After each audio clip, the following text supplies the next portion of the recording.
You know that feeling, right? You pour everything you have into a piece of writing. It's smart, it's well-researched, and then it just lands with a thud. Nothing. Today, we're going to dig into why that happens and, more importantly, how to fix it. We're going to talk about a totally different way of thinking about writing, not as just adding information to a pile, but as joining a huge conversation that's been going on for a long, long time. Right. This is the thing that drives so many brilliant people absolutely crazy. You do the work, you follow all the rules they taught you about being clear and organized, and still, silence. It's a maddening problem. But what's wild is that the answer has almost nothing to do with how smart you are or how good your ideas are. So, where does this insight come from? A guy named Larry McEnerney. For decades, he ran the writing program at the University of Chicago, and get this, he wasn't teaching freshmen. He was teaching PhDs, postdocs, seasoned professionals, people at the absolute top of their fields. And what he figured out completely changes the game. So what's the big secret? Well, McEnerney says our biggest problem as writers comes from this one huge, flawed assumption we all learned in school. It's so baked into how we think that we don't even see it. He calls it the paid-to-care fallacy. Okay, check this out. This slide basically splits our entire lives into two different worlds. For what, 15, 20 years, we lived in the school world. And in that world, your reader, your teacher, had one job: to read your stuff and figure out how smart you are. They were literally paid to care about what you wrote.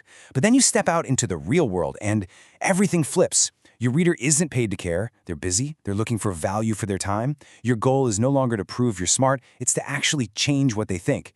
The whole transaction is turned on its head. And this quote from McEnerney just nails it.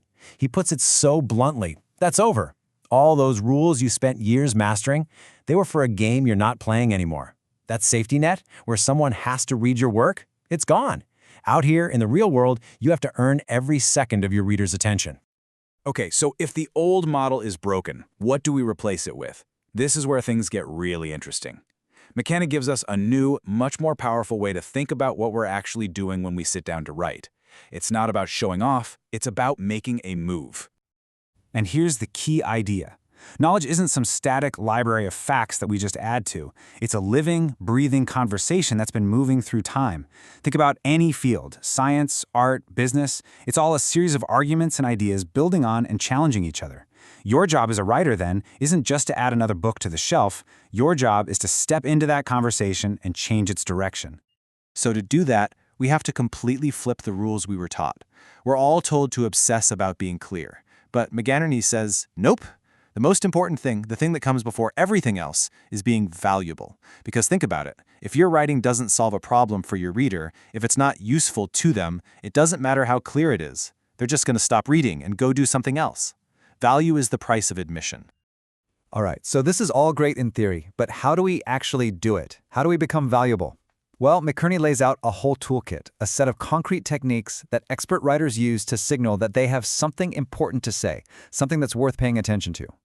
And the number one, most powerful move in that toolkit is this: create instability. See, you don't just present your topic, you present a problem. Your writing becomes instantly valuable the moment you convince the reader that their current way of seeing the world is a little shaky, a little incomplete, maybe even wrong. Once you create that itch, they become desperate for your scratch. And here's the really cool part. There's literally a secret code for this. Expert communities use specific words to signal that they're about to create this instability.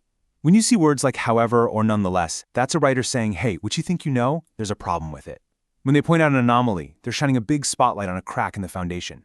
In that classic opening line, it is widely accepted that that's the perfect setup for them to come in and say, but it's wrong. Now let's make this super practical. Look at the two strategies here. The weak one, the one most of us were taught, is on the left, filling a gap. You say, hey, no one's ever studied this before. And in today's world, you know what the reader thinks? So what? Who cares? But look at the powerful strategy on the right, correcting an error. You're not just adding a new fact. You're saying, that thing everyone believes about X, it's wrong, and here's why. Now that gets their attention. You're telling them the map they're using is flawed, and you have a better one. So, once you put all of this together, it really does reframe your entire job. You're not a student anymore, trying to get a good grade by showing you did the reading.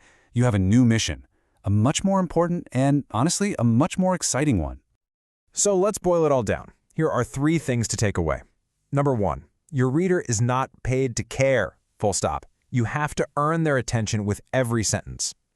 Number 2, value comes from solving problems for them, not just presenting topics you find interesting. And finally, number 3, you have to structure your writing for their experience. Don't show them the messy journey of how you figured it out. Give them the clear, powerful insight they can use. Which brings us to this final thought. At the end of the day, this is what it's all about. Your job isn't to show your work to prove how much effort you put in. Your new job, the one that really matters, is to change your reader's world, even just a tiny little piece of it. So the question is, what conversation are you going to change next?